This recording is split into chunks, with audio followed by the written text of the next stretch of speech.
Guys, इस video में आपका वेलकम है। इस वीडियो में हमारे साथ में प्रेजेंट है doctor Parth Singh, professor of psychiatry, JLN medical college Ajmer.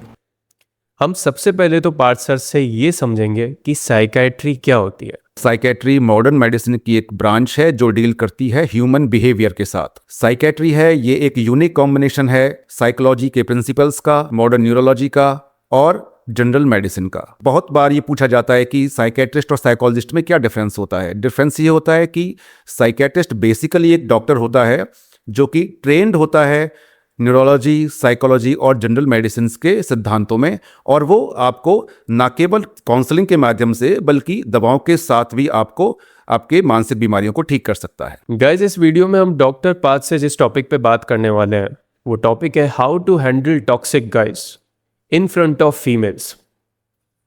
सबसे पहले हम डॉक्टर पार्थ से ये पूछेंगे, ये जानना चाहेंगे कि सर, ऐसा हमने अक्सर नोटिस किया है कि स्कूल्स में, कॉलेजेस में, गेट टुगेदर्स में, पार्टीज़ में फॉर एग्जांपल दो लड़कों का एक लड़की का इंटरेक्शन चल रहा है, तो एक जो टॉक्सिक वाला लड़का है वो दूसरे वाले लड़के को लेट डाउन करने की कोशिश करता है, उसका मजाक उड़ाने की कोशिश करता है, इंसल्ट करने की कोशिश करता है बहुत ही क्लेवरली, खुद को अल्फा प्रूव करने के लिए और दूसरे वाले को लेट डाउन करने के लिए लड़की के सामने, अपनी पोटेंशियल क्रश के सामने।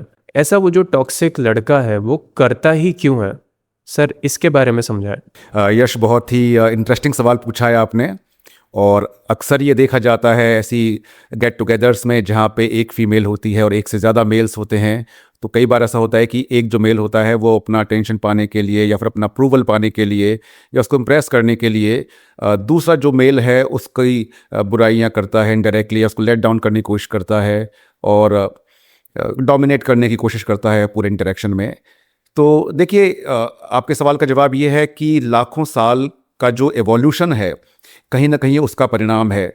जहाँ पर हर स्पीशीज़ है वहाँ पर मेल हैं, वो फीमेल को, जो बेस्ट फीमेल है उसको पाने की कोशिश करती हैं और आपस में compete करती हैं एक फ़ीमेल को हासिल करने के लिए।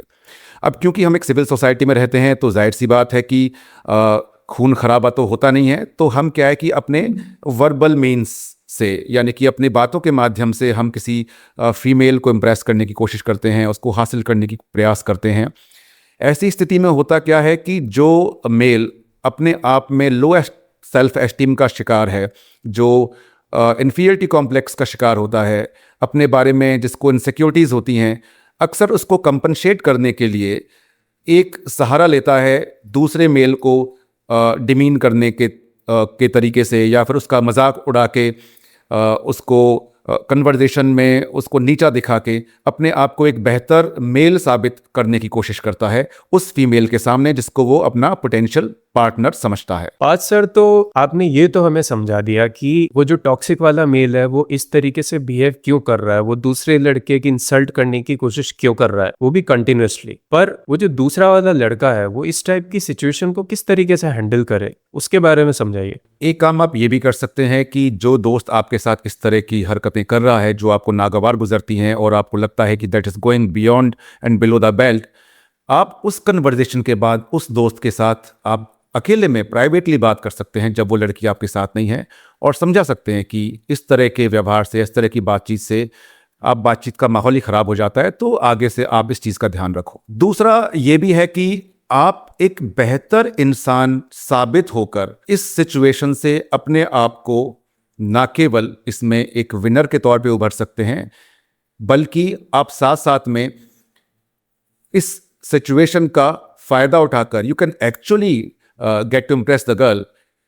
आप एक बेहतर मैन बन के, एक अच्छा मेल बन के, एक डिसेंट इंसान बन के जो ज़्यादा रिएक्ट नहीं करता है, जो भद्दे मजाक का जवाब भद्दे मजाक से नहीं देता है, जो स्टेडी है, शांत है और अप्रोप्रिएटली चीज़ों को मैनेज कर रहा है, इस तरीके से आप बिना ज़्यादा कन्फ्रंटेशन के केवल एक एक डिसेंट इंसान के तौर पे प्रस्तुत होकर उस लड़की का दिल जीत सकते हैं। सबसे ज़रूरी बात, जैसा कि मैंने कहा कि हर दोस्ती की एक सीमाएं होती हैं। जब आपको लगता है कि आपका दोस्त दोस्ती की सीमाओं से बाहर आकर एक एक टॉक्सिक व्यक्ति के रूप में आपके सामने आता है, जब भी आप एक सोशल इंटरेक्शन करते हैं पर्टिकुलरली फीमेल्स के सामने, तो ऐसी कोई मजबूरी नहीं है कि ऐसे टॉक्सिक दोस्तों को आप अपनी सर्कल में रखें. Sometimes it's good to say goodbye to such friends, to cut off such toxic connections. Parth sir, now let's discuss another scenario कि जो टॉक्सिक वाला लड़का है वो पीठ पीछे, not in the front of the other guy, पीठ पीछे लड़की को, उस लड़के के लिए कंसर्न दिखाता है कि यार बेचारा, इसको तो लड़कियां डेट ही नहीं करती हैं, ये तो अकेला ही सड़ रहा है, you know he is not getting girls, struggling to get girls और अ गर्लफ्रेंड. वो गर्ल के सामने ऐसा शो कर रहा है कि वो उसे कंसर्न है दूसरे लड़के का, लेकिन एक्चुअल में इंटेंशनली वो दूसरे वाले लड़के को लेस पोटेंशियल पार्टनर प्रूव करना चाहता है इन फ्रंट ऑफ द गर्ल. इस केस में अगर दूसरे वाले लड़के को लड़की से पता चलता है कि अरे उसने तो लड़की को ऐसी ऐसी बातें बोली है उसके बारे में कि वो तो you know he is struggling with girls, not getting a girlfriend, लेकिन ऐसा एक्चुअल में नहीं है, तो इस केस में जो दूसरा वाला लड़का है उसको किस तरीके से रिएक्ट करना चाहिए, या क्या उस गर्ल को कहना चाहिए, उस बारे में बताइए. एक और बहुत ही मज़ेदार सवाल आपने पूछा यश. देखिए, जो लड़का इस डर्टी गेम का शिकार हो रहा है उसको मैं बहुत ही क्लियरली एक चीज़ बताना चाहता हूँ. ये एक मनोवैज्ञानिक तथ्य भी है, एक साइकोलॉजिकल फैक्ट भी है, और एक मेरा निजी एक्सपीरियंस भी मान लो हमारे पेशेंट्स के साथ, दोस्तों के साथ, कि जैसा कि मैंने पहले कहा, गर्ल्स आर मोर इंट्यूटिव. अगर कोई लड़की आपको अपने दोस्त की कही गई बातें आप तक पहुंचा रही है तो सिर्फ मैसेंजर नहीं है, वो भी कहीं ना कहीं इस बात को समझती है कि कौन सही है कौन गलत है. एक लड़की को किसी की बुराई करके इम्प्रेस नहीं किया जा सकता अगर लड़की थोड़ी भी सेंसिबल है. ये एक साइकोलॉजिकल फैक्ट है. They are more intuitive, they are having more emotional depth. दूसरी बात यह है कि जब लड़की आपके सामने वो बात रख रही है तो दरअसल में वो आपको चेक कर रही है, वो आपका रिएक्शन जानना चाहती है कि आप ऐसी स्थिति में कैसे रिएक्ट करेंगे. She is throwing a challenge towards you, और इसका आपको बहुत ही दिलेरी और बहुत ही शांत मन से सामना करना है. आपको ये बताना है, ये जताना है कि आप अपने जीवन को लेके, अपने जीवन की उपलब्धियों को लेके कितने खुश हैं, कितने सेटिस्फाइड हैं. और आपके दिमाग में तो ये सवाल कभी आया भी नहीं कि आपको खुश होने के लिए किसी लड़की की लाइफ में ज़रूरत है, और आपको किसी लड़की की नीडीनेस या फिर कहना चाहिए कि उसकी वैलिडेशन की भी ज़रूरत महसूस नहीं होती. तो आपको बड़ा अगर सच में आप ऐसे व्यक्ति हैं जो सच में नीडी फील नहीं करते हैं, जिसको किसी की वैलिडेशन की ज़रूरत नहीं है, तो may be you can react with surprise and कि भाई उसको लगता है तो हो सकता है कि शायद मेरा बहुत अच्छा दोस्त है, उसको मेरी फ़िक्र रहती है, पर इतनी फ़िक्र रहती है मुझे पता नहीं था. लेकिन क्या तुमको मुझे देख के लगता है कि मैं इतना परेशान दिखता हूँ आजकल, या तुम्हें लगता है कि मैं आजकल बहुत ज़्यादा दुखी रहता हूँ? तो इस तरह से हम ना केवल इस चीज़ को डाउन प्ले कर सकते हैं, बल्कि हम उस जो फीमेल है उसको एक उसका जो चैलेंज है उसको भी हम एक्सेप्ट कर सकते हैं in a positive way, and we can react in such a steady and balanced way कि ना केवल हमको ऐसा लगे कि हम इंसल्टेड फील हुए हैं, बल्कि हमको ये भी लगे कि हम अपनी स्किन में बिल्कुल आश्वस्त हैं, we are very confident in our skin. और दोस्त अगर ऐसा कहता है तो ठीक है, हो सकता है उसको मेरी फिक्र हो, उसको एक हल्के से ह्यूमर और एक हल्के से सरकाज़म में लेके हम इस बात को आसानी से डाउन प्ले कर सकते हैं. Okay sir, let's take another scenario. ये जो टॉक्सिक वाला लड़का है, ये लड़की का नाम लेकर के दूसरे वाले लड़के को कहता है कि यार वो तेरे सामने तो बहुत ही स्वीटली बिहेव करती है, लेकिन यार एक्चुअली ना, बुरा मत मानना, लेकिन यार वो तेरे पीछे से ना, like she was making fun of you, तेरा मजाक उड़ा रही थी यार.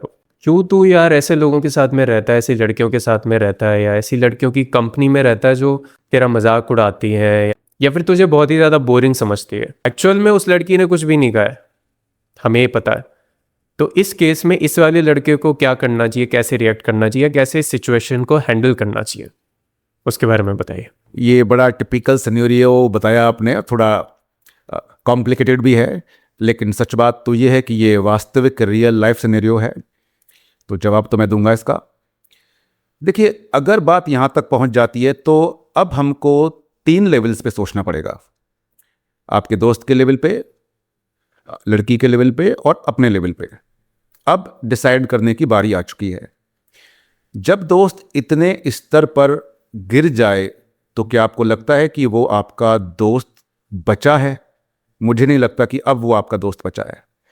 ना केवल वो एक कनिंग यानी कि धूर्त इंसान है, बल्कि साथ साथ वो एक बहुत ही चाइल्डिश, इमेच्योर और इनसिक्योर इंसान भी है। और मुझे नहीं लगता कि ऐसे दोस्तों की अब आपको ज़िंदगी में कोई जगह देने की ज़रूरत है।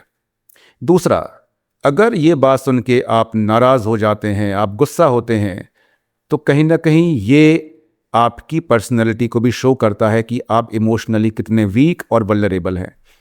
अगर आप इमोशनली स्ट्रांग हैं, आप इमोशनली स्टेबल हैं, तो मुझे नहीं लगता कि किसी तीसरे व्यक्ति के कहने पर आप नाराज़ हो जाएंगे या अपने आप में दुखी महसूस करेंगे कि उस लड़की ने तुम्हारे बारे में ऐसे नेगेटिव कमेंट्स किए। तीसरी बात उस लड़की के बारे में अपनाते हैं। अब तक आपको यह भी तय हो जाना चाहिए कि अगर कोई पर्सन या वो लड़की आपके दोस्त को इस तरह की ओछी बातें आपके बारे में कहती है, तो क्या वो आपके जीवन का हिस्सा बनने लायक है? मेरे हिसाब से नहीं। लेकिन अगर आपको लगता है कि उस लड़की के व्यक्तित्व में, उसकी पर्सनैलिटी में, उसने अभी तक ऐसा कहीं शो नहीं किया कि वो आपके बारे में नेगेटिव विचार रखती है, आपको एक वीक, कमज़ोर इंसान के तौर पर देखती है, आपका मजाक उड़ाती है, आपको डिसरेस्पेक्ट के साथ पेश आती है, अगर आपके पास ऐसा एविडेंस नहीं है तो आपको ये बात को लेके बहुत ज़्यादा सीरियस होने की ज़रूरत नहीं है। आप दोस्त से सिंपली ये कह सकते हैं कि यार, हम हमेशा उस लड़की के बारे में क्यों बात करते रहते हैं? हमारे पास और भी बहुत सारी मज़ेदार बातें हैं कहने के लिए, बहुत सारी बातें कहने के लिए हैं, चीज़ें करने के लिए हैं। आजकल तुम मेरी ज़्यादा फिक्र क्यों करने लगे हो? उसका जो रिएक्शन होगा वो आपको बता देगा सब कुछ। तो यहाँ तक बातें क्लियर हो जाती हैं कि पहला, दोस्त आपके लायक है कि नहीं, आप कितने इमोशनली स्ट्रांग हैं या इमोशनली वल्नरेबल हैं, और तीसरा, ये भी आइडिया हो जाएगा कि कोई लड़की आपकी ज़िंदगी में आने लायक है या नहीं। क्योंकि अगर वो आपकी ज़िंदगी में आने लायक है तो उस इनडायरेक्ट कन्वर्जेशन के अलावा आपका जो उससे व्यक्तिगत सामना होता है वो ज़्यादा इंपॉर्टेंट है। कोई किसी के बारे में क्या कहता है वो उतना ज़रूरी या बहुत ज़्यादा महत्वपूर्ण नहीं है। अगर आपके सामने उसका व्यवहार से उसने कभी इस तरह का शो नहीं किया कि वो आपको डिसरिगार्ड करती है, तो मुझे नहीं लगता कि इस बारे में आपको फिक्रमंद होने की ज़रूरत है। बट आपको इस बारे में फिक्रमंद होने की ज़रूरत है कि अब ऐसे दोस्त के साथ अपने टाइज को कट ऑफ करने का समय आ गया है। सर, इन केस वो लड़का जो है टॉक्सिक वाला, वो लड़की से बहुत ही ज़्यादा क्लोजली रिलेटेड है, उसका चाइल्डहुड फ्रेंड है या फिर उसका फैमिली मेम्बर है, उसका ब्रदर है, यंगर ब्रदर है, उस केस में इस लड़के को क्या करना चाहिए जो लड़की को खुद की पोटेंशियल मेट की तरह देखता है? How should he react? How should he handle the situation? देखिए, अब बात कुछ और ज़्यादा मज़ेदार लेकिन और भी ज़्यादा गंभीर हो गई है। अब लड़के को ये सोचना है कि उसकी ज़िंदगी की प्रायोरिटीज़ क्या हैं। क्या उस लड़के की दोस्ती, उसकी ज़िंदगी की पीस, उसके मन की शांति और उसके आत्मसम्मान से भी ज़्यादा ज़रूरी है?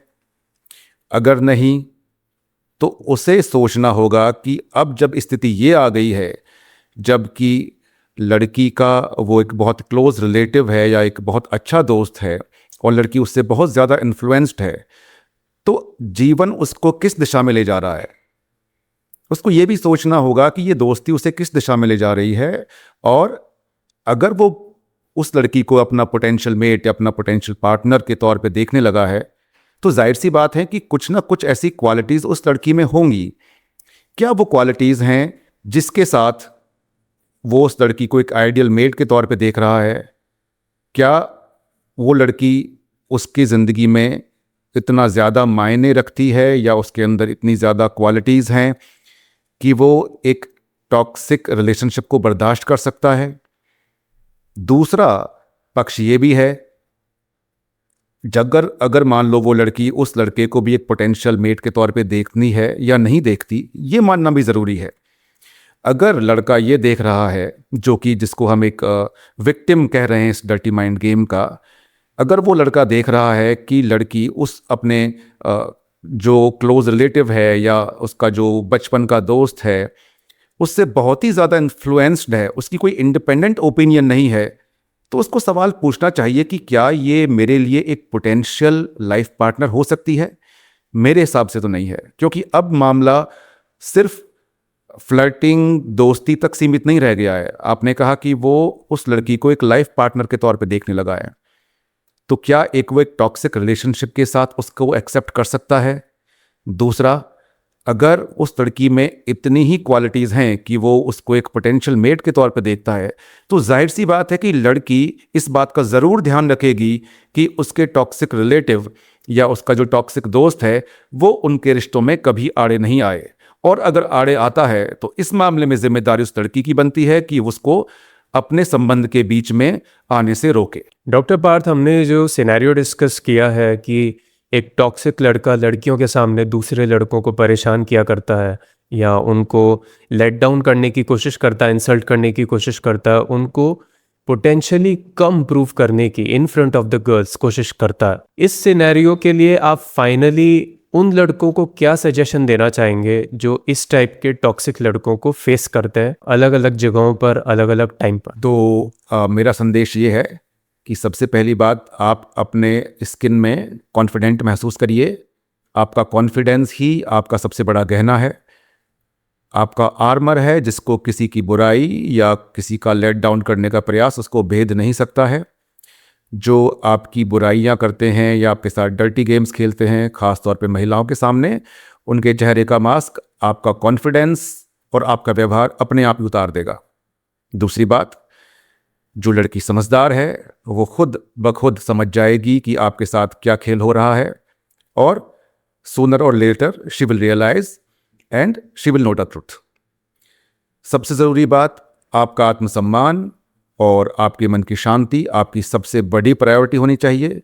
जब आपको लगे कि आपके दोस्त एक टॉक्सिक इंसान हैं जो कि आपकी लाइफ में ना तो कोई वैल्यू ऐड कर रहे हैं, ना वो कोई प्रोडक्टिव काम कर रहे हैं आपकी लाइफ की बेहतरी के लिए, तो ऐसे लोगों को अपनी ज़िंदगी से दूर कर देना ही सबसे बेहतर विकल्प है। सो गाइस, हमने इस वीडियो में डॉक्टर पार्थ से ये समझा कि किस तरह से टॉक्सिक लड़कों को हैंडल करना चाहिए जो भी लोग इस टाइप के लड़कों का बिहेवियर फेस करते हुए आ रहा है।